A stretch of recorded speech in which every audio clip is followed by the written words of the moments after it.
Pembangunan infrastruktur jalan di Sumatera Selatan tahun ini sudah mencapai hampir 90%. Pengembangan infrastruktur jalan di Provinsi Sumatera Selatan kini terus dilakukan.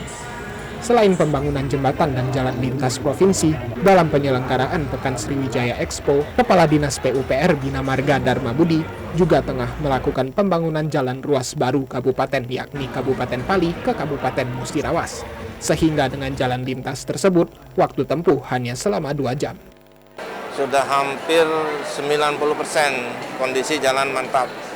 Kemudian juga sudah beberapa jembatan yang beberapa tahun mangkrak, hampir ada 10 tahun yang mangkrak, itu sudah hampir selesai semua laksanakan ini.